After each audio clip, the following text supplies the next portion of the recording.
here I am.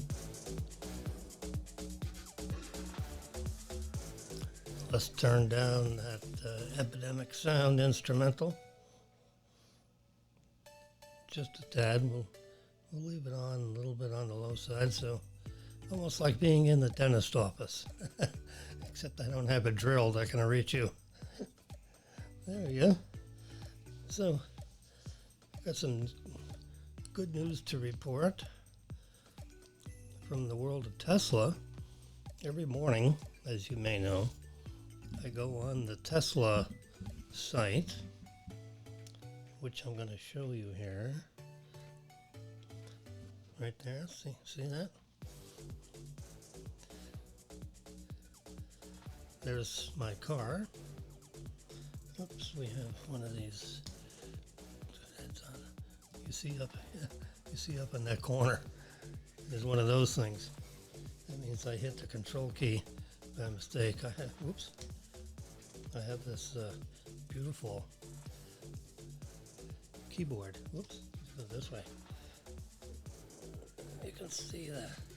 Yeah, with the separate key number pad over there, which I'm not an accountant, so that really doesn't do me any good, but I try to. But it's a lot easier to do this when I'm dealing with the iPad instead of using an iPad, the iPad keyboard, which is, crazy annoying. All right.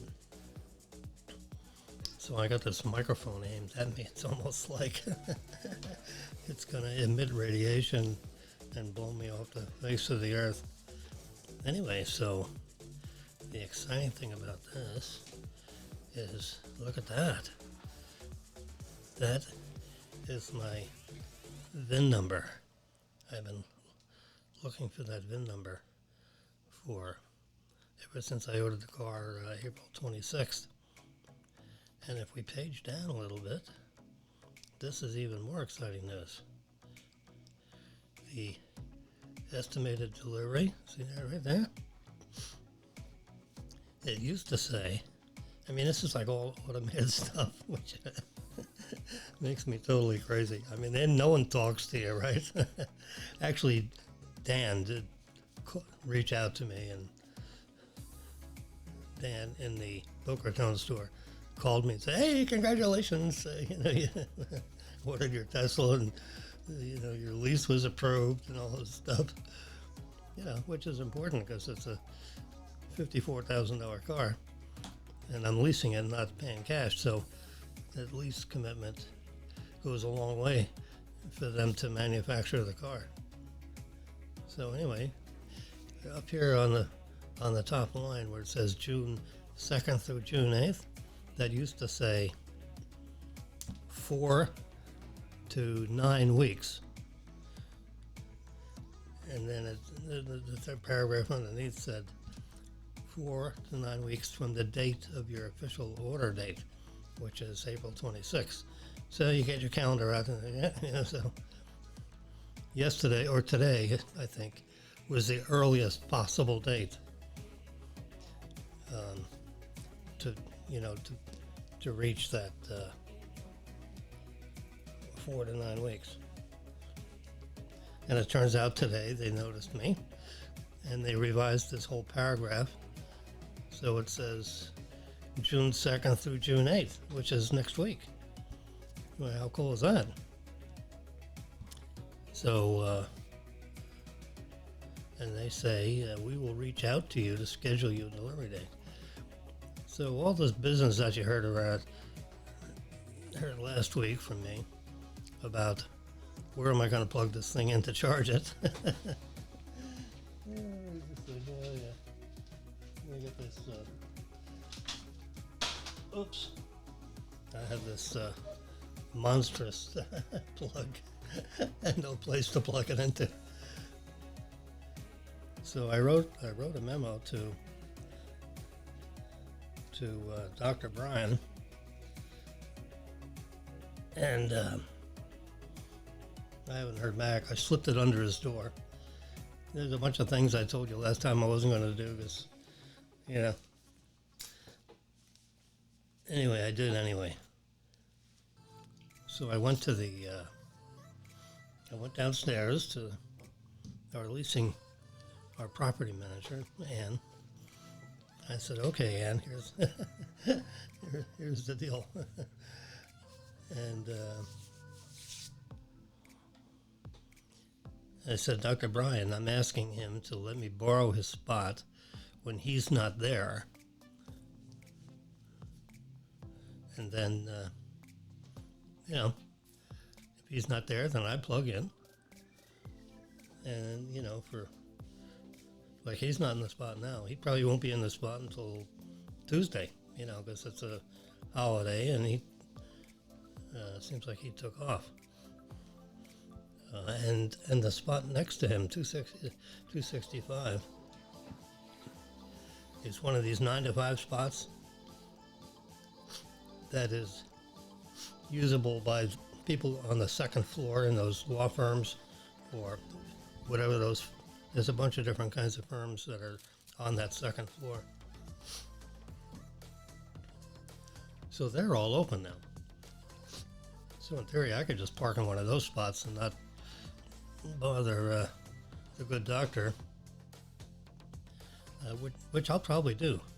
I'll just go in one of those 9 to 5 spots, the spot right next to the good doctor, and then plug in.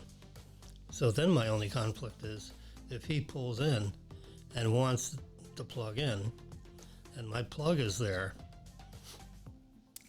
that'll be an issue. So I'll probably put it. Where'd that plug go? Oh, here it is. I'll probably put a tag on there, right on here, and I'll say, please call this number, text this number, and I'll have a nice yellow tag or some kind of a tag right on this plug. So that way he'll know who to contact, so I can get my plug out of there and wrap up my charging cable. You don't want to lose this. It's a $540 replacement if you lose that charging cable, because it's got this special plug that goes into the car. This is what goes on the other end to plug into what I call the dryer outlet. And let's see if I have. Let's see. Oh yeah, I can go here. So we can go here to photos. And if you wonder what that plug looks like, there it is. See? It looks, and then you can see this plug. See that big spike that lines up on the top of that and goes right in there, and then you plug the other end into your car. And then the car figures out that everything is copacetic, and it'll take the charge. Oops. So there it is on the wall. See, I expanded a little bit. And there's the, see, here's the no parking 9 to 5, or 8 to 5. So in theory, I could slip into that spot, at 6 o'clock and leave it there all night. And then once it's charged, wrap up my cord, put it in the trunk, and then park back in my spot. I didn't realize that spot was a 9 to 5 spot. I mean, how could I miss that? Well, I didn't miss it. Yeah, old trusty Jimmy, he figured it out eventually. But that's why I started diddling with this stuff. There you go. Let's get that sign all squared up. There it is. It's parking lot 265. That is my magic answer.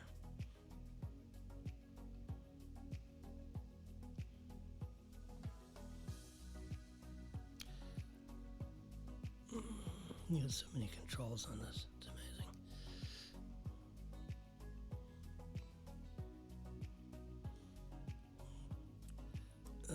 Okay.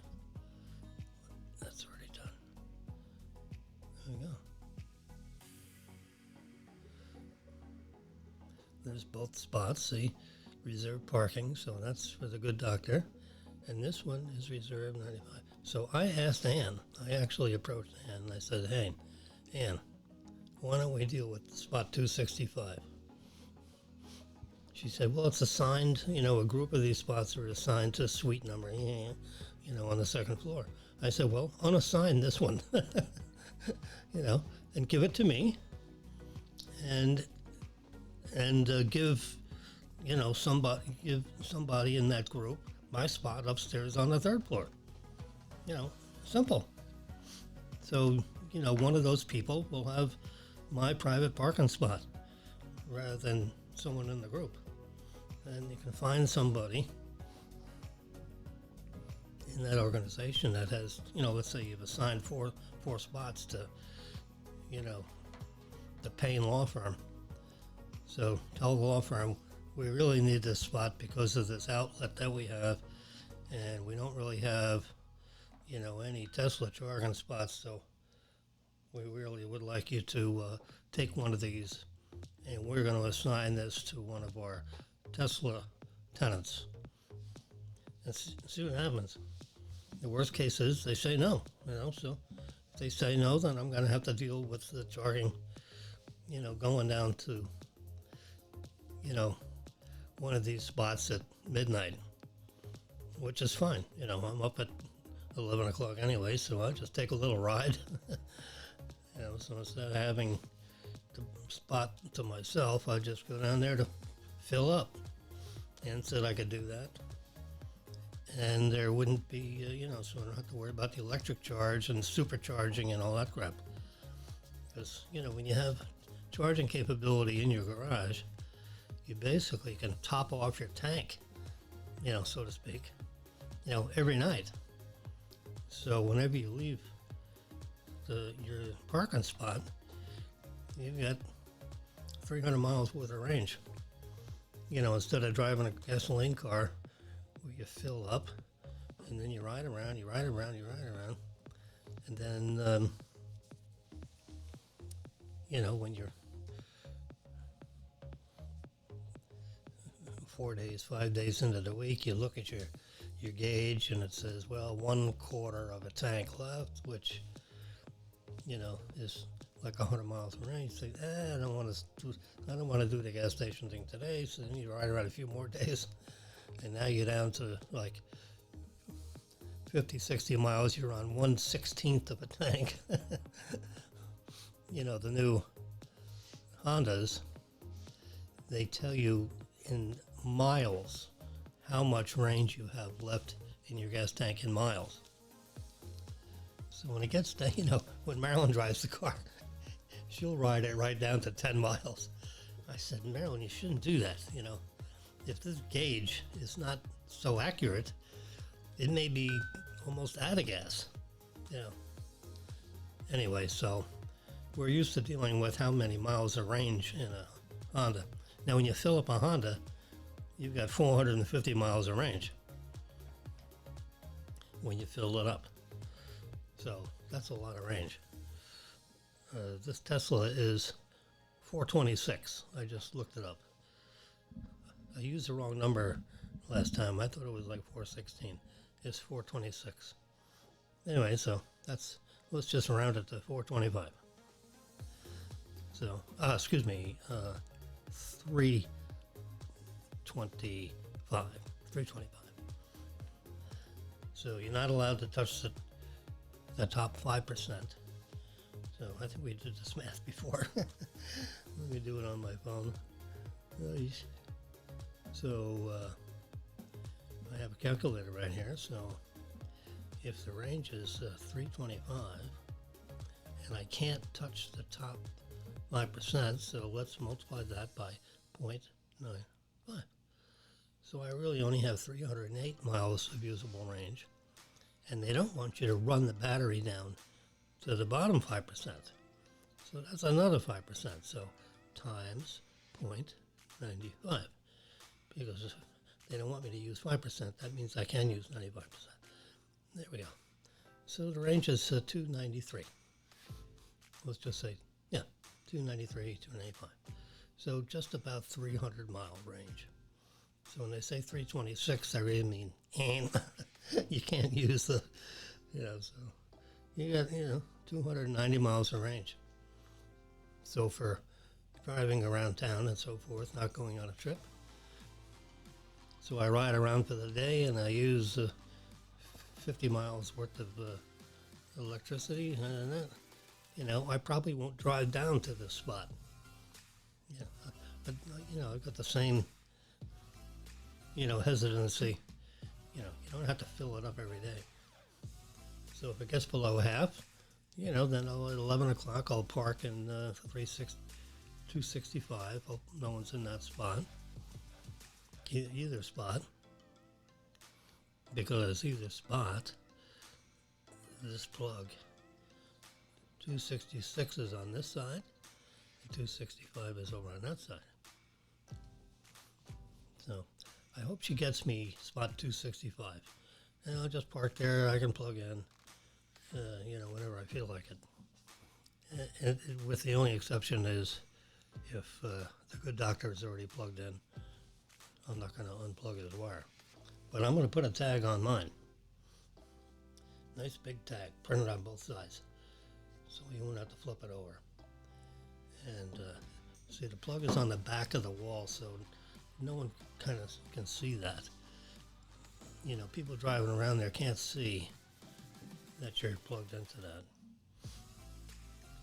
I have, this is pretty neat. I don't know what I'm going to do with it. Marilyn got me this. This is a standard 12 by 18 sign. Let's see what it says. Reserved for Tesla parking. All this really does. So I'm gonna, if I get to know the good doctor and he answers my letter and we talk, I've met the guy in the elevator, but other than that, I don't know much about him other than the fact that he's a doctor. So I'm gonna, if I get 265, I'm gonna ask Jose to screw this into the wall, in that spot.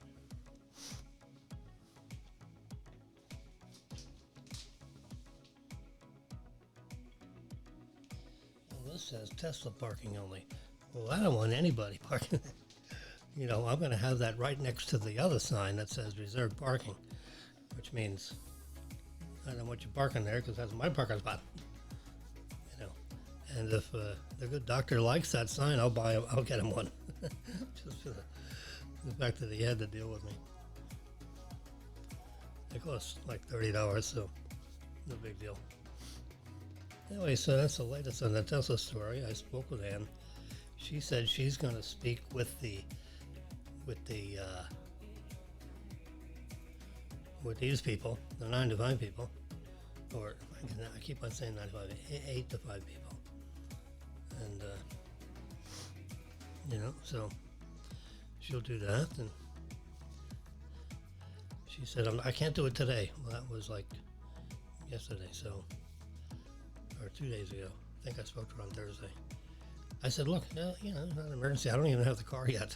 And bammo, Tesla gives me the notice this morning. I knew there was a reason I had to figure this out in advance. All right, well, so I'm going to be a Tesla guy next week. For those of you that are familiar with my health situation, tomorrow is I believe the 3rd anniversary of my heart attack. Had one of those. You may as well have a heart attack, right? Sitting on the couch watching the news and bammo.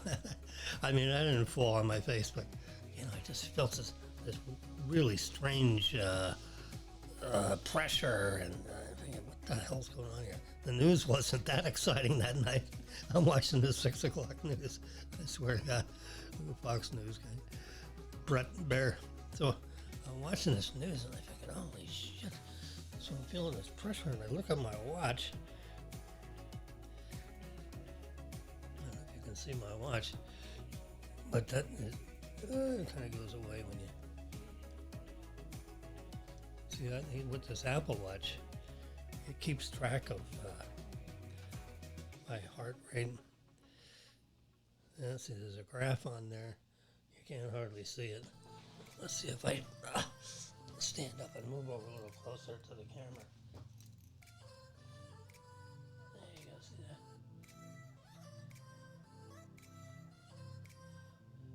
What my normal watch face is that. See?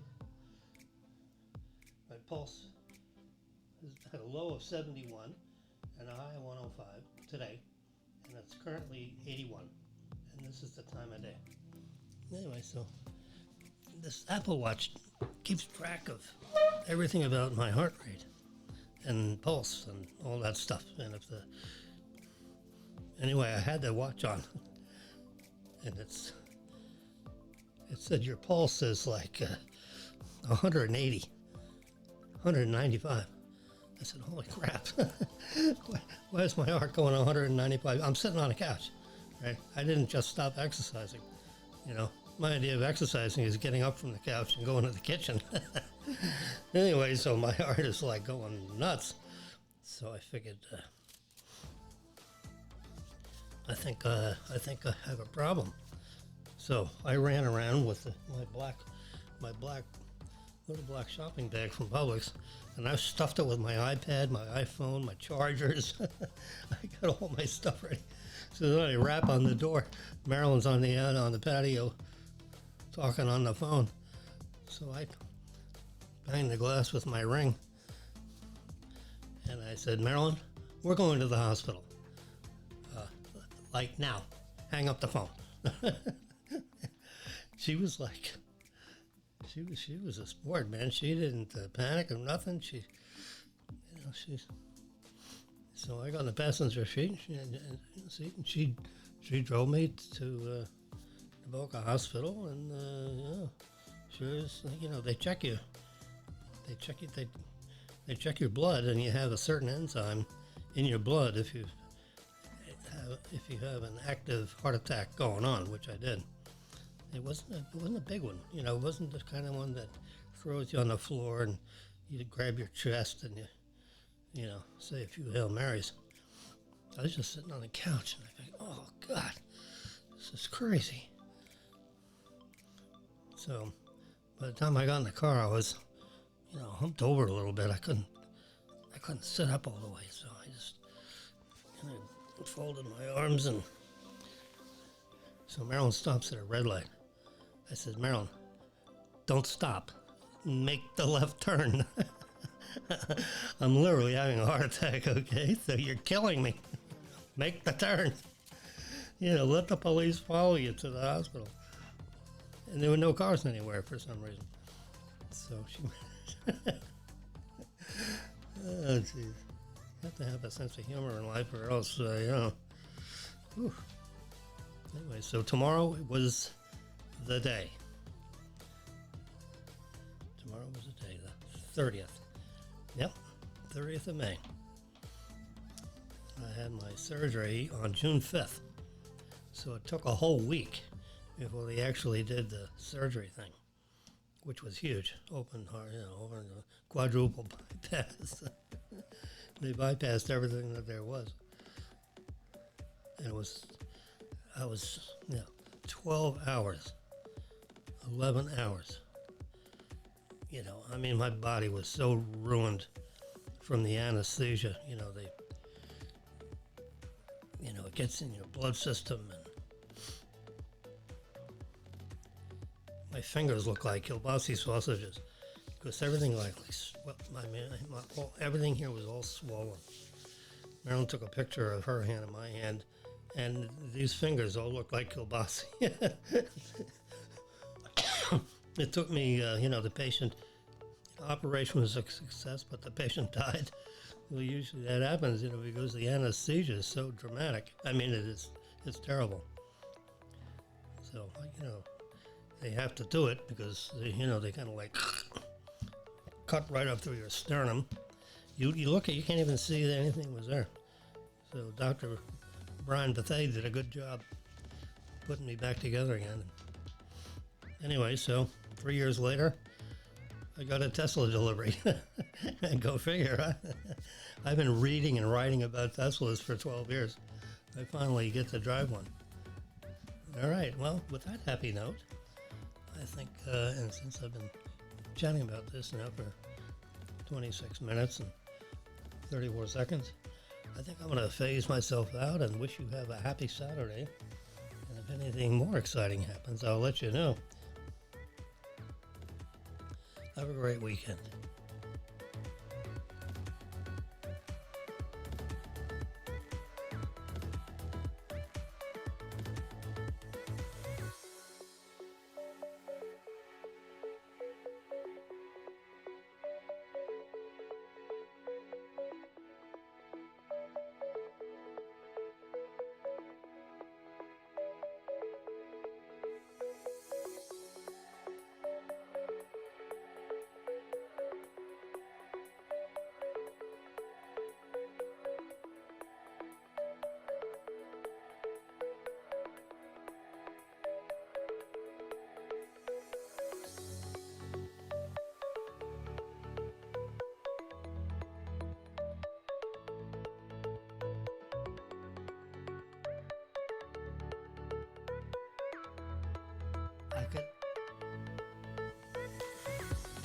I could listen to this music all day.